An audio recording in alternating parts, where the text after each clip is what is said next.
Argue. Ever feel like your teenager argues about everything? You ask them to do something and suddenly it's World War III. It's easy to get frustrated and think, why can't they just listen? But here's the thing, that pushback isn't always about deviance. Remember, when your child was little, and kept asking why, it drove you a bit crazy sometimes. But it happened and they learned and they grew. Another thing is when they say no to you. So your teenager arguing serves a similar purpose. It's their way of, number one, understanding the world. They are questioning things to make sense of the world around them and the place, and their place in it. Number two, developing their identity. So having different opinions is part of forming their unique identity and sense of self-worth. So let's talk about arguing for a second. Are there benefits of arguing?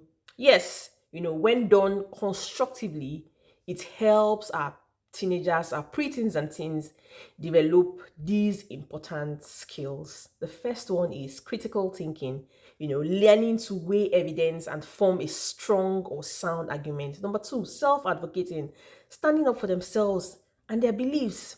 Number three, respectful communication, expressing their views while considering yours. I mean, these are the skills that they need to function in today's world.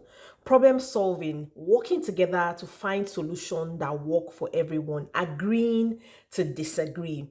So someone will say, how do we have a healthy argument with your preteens and teens? First one is accept that their pushback is not about defying you, but trying to have a voice of their own. You need to understand that. Second thing is listen to them first. Have the intent to understand their perspective rather than convince them of yours. It never ends well when we try to convince them of ours. Number three, confirm that you understand their point of view correctly. You're angry because I asked you to clean your room and you're in the middle of a game with a friend. Is that right? You need to know why. The fourth one is empathize with their point of view and feelings. I get it. Cleaning your room is not nearly as fun as playing games with your friends. I understand that stopping mid-game will leave your friends hanging and you don't want to let them down or make them mad at you. So you need to be able to empathize, understand their point of view. The fifth one is share your point of view. Be as clear, as possible. Now that I understand your perspective, I would like to share mine. So number six, ask them to share their understanding of your perspective. Clarify if they are unclear. I know you see it differently than I do. Does this help you better understand where I'm coming from? If not, what is still confusing you?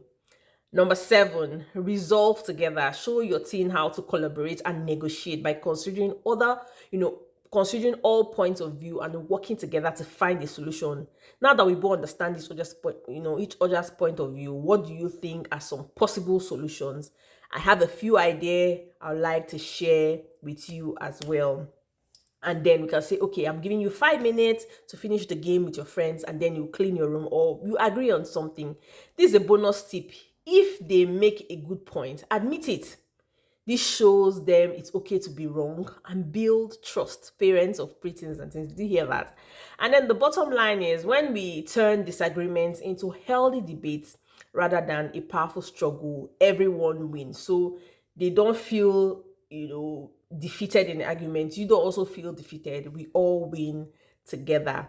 If you have teenagers, this is going to be really helpful to you to change your perspective about a lot of things.